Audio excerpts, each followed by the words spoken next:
Hey guys, I'm Anthony and welcome to Life with Anthony. I hope that you guys are doing well out there. So guys, today I wanted to sit down and have yet another candid conversation with you guys. It's been a minute since I actually sat down and had one of these type of conversations with you guys.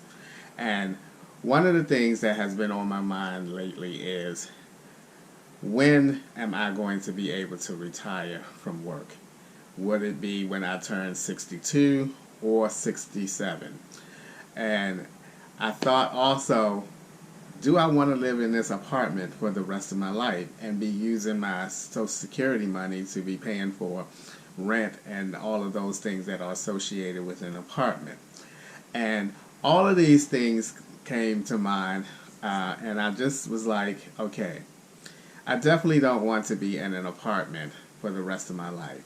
So what is it that I have to do from this point on to better prepare myself so that I don't have to live in an apartment for the rest of my life? Now, I feel like the bulk of my work life has passed. If I work till 62, I have 7 more years to go. If I work till 67, I have 12 more years to go. That's not a lot of time to like rack up a lot of money. Even if I'm saving, like, try to save like 10 grand a year, which is a stretch, a big stretch. 7 more years, that's what, $70,000? 12 more years, $120,000. That's not a lot of money neither. So with all of this thought process going on, it prompted me to want to learn how Social Security monthly benefits are calculated. So I got online and I looked it up and learned something that I never knew, because I never really had an interest in or had to learn or know about it up until now that I'm getting older, where in a couple of years or a few years to come, I have to make a decision. So what I've learned is that Social Security calculates your monthly income based on your highest 35 years of work. So they take whatever money, whatever years you made, the highest gross amount, 35 years, is what they use to calculate your monthly, or give you an estimate of your monthly Social Security benefits. Now, and then, excuse me, then once they add those 35 years up, they divide it by 420, which is the number of months in a 35-year span of time. And that will give you an estimate of what your monthly benefits will. Now, the good thing and position that I am in is because I have been in the printing industry now for 31 years, technically 32 years, but I quit, went back 9 months later, so 31 years. So 4 more years from now, I would have been in the printing industry for 35 years. And if I work another 3 more years to reach 62, that would put me 38 years. But they take but those extra 3 years could be 50+ thousand a year. Now, I calculated, since I have not gotten my work history yet, I'm in the process of looking in how I can get my entire work history, where I worked, how much money I made every year, because I want to get that from Social Security, and then I'll have a more defined idea of how much money I'm earning. I'm pretty certain that if I stay on this job, which I'm pretty sure I am unless something drastically happened, that I am going to make $50+ thousand. I made $56,000 my first full year there. So if things remain the same on this job and I work until I'm 62, which is another 7 years, I'm pretty certain that I'll make 50 grand plus. So that leaves 26 more years. That put me at 9 years on that job. So that'll be 26 more years. And I'm pretty certain that I have made at least 40 to 50 grand 26 years, So what I did was, I took the worst case scenario.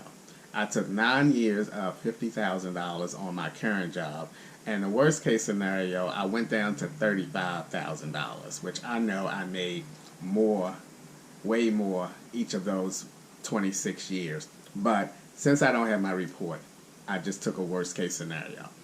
Now, 26 times 35,000 is $910,000. Then if I take the 9 years at my current job at 50,000, that's 450,000. Add those together, that's like 1,300,000 and something dollars. If I divide that by 420, that put me around an estimate of an estimate of $3,200 something dollars a month, you know. And when I looked at that, now I'm guessing it's going to be more than that because, like I said, I used the worst case scenario of $35,000. I'm quite sure up to 26, there's probably at least 15 that are 45 plus. So we'll see. Now, $3,200 and something dollars a month, I can live off of that. I can live off of that. I'm living off of way less than that now. I'm living off of less than that now. And paying all these things, a car payment, this rent and everything. I don't anticipate having a car payment at that age. So $3,200 is a good number for me to retire early. And that's what I'm looking at. Again, once I get my actual report, I can get a better idea of it. That's just me guessing. I know that I put in a lot of overtime from day one going into the printing industry. So I know that I'm up there. So I'm thinking to myself, okay, what are my options if I don't want to be in an apartment? One, I can possibly buy a mobile home, you know, and have no rent and travel a little bit or whatever. Two, I can move back to Baltimore and get an apartment there. I don't know. That puts me back into an apartment. It's just so crazy because I just don't think that I will be a homeowner again. You know, at my age, I don't think I would buy another house. So I'm definitely leaning more towards, you know, getting some type of mobile home or something like that. But I have a fear of mobile homes. Excuse me, I'm about to sneeze. Hey! Excuse me. I have a fear of living in mobile homes at old age, you know, and that's passing away in it and nobody finds me, okay? That's my fear. I put it out there. I mean, it was so funny because a friend of mine, good buddy of mine, we were talking about it last week, and I had mentioned this to him. I told him I'm going back into the van life once I retire. And I said, but the problem I have, the fear I have is, what if I pass away in the mobile home and you know, my mobile home is sitting somewhere and they tow me to a towing lot and nobody and nobody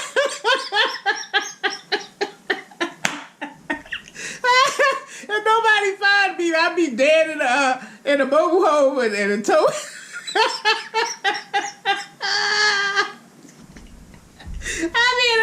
I mean, somebody parking lot dead as a doorknob.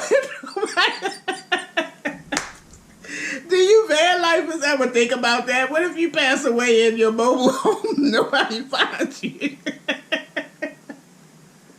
Oh my God, that's my fear of living in a mobile home at an older age. Shit.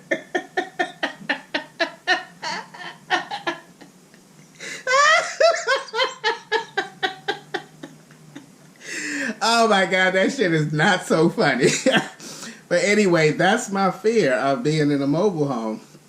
You know, the other option is I can get like a trailer park type of thing in a community. You know, they got those trailer park. I probably can afford one of those because you could probably buy one of them for like, you know, one that somebody is selling for like $40,000 or less. You know, but the problem what I learned about those is when I looked into a couple of those, the ground rent can be just as expensive as a damn apartment, you know?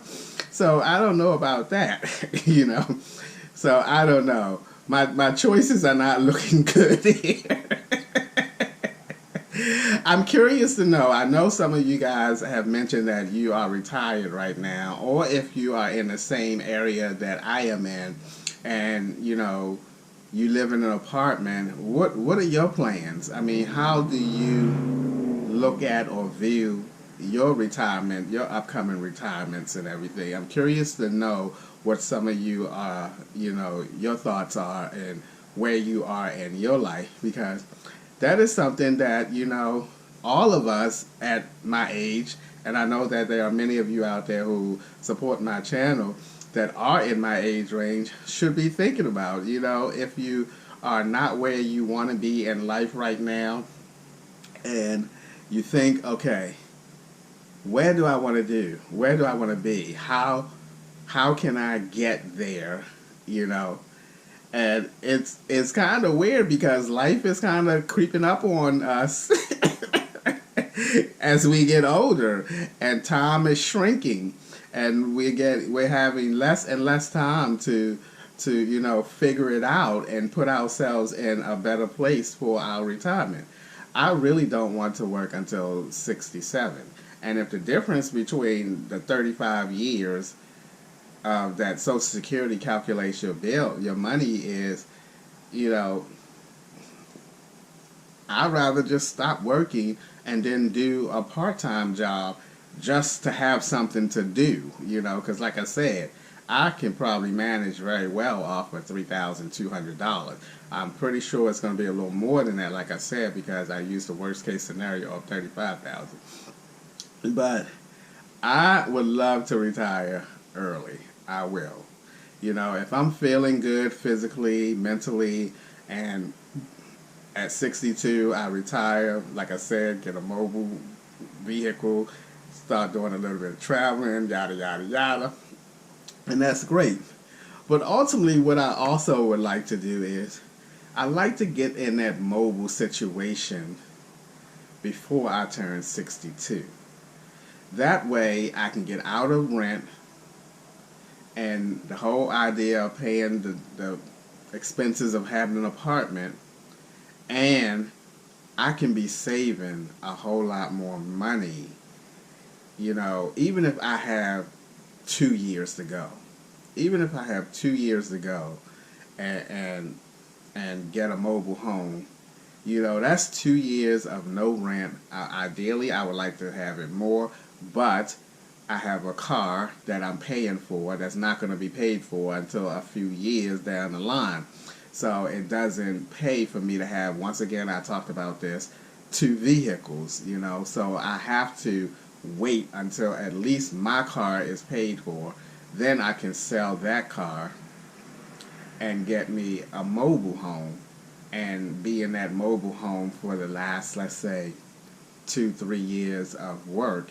And that's money that I can quickly, and will 2 or 3 years make a significant difference in my overall ending amount of savings? Probably not that significant, It's not like in 2 years I'm going to be able to save $100 grand, because that's not going to happen. I don't even make nowhere near that, But these are things that I'm thinking about. And once again, I'm curious to know where some of you are in your life, if you feel comfortable sharing a little bit of your story and where you are, especially if you are around my age or a little older or a little younger, but somewhere in this same age range, because I like to know what are your plans, for your upcoming future years.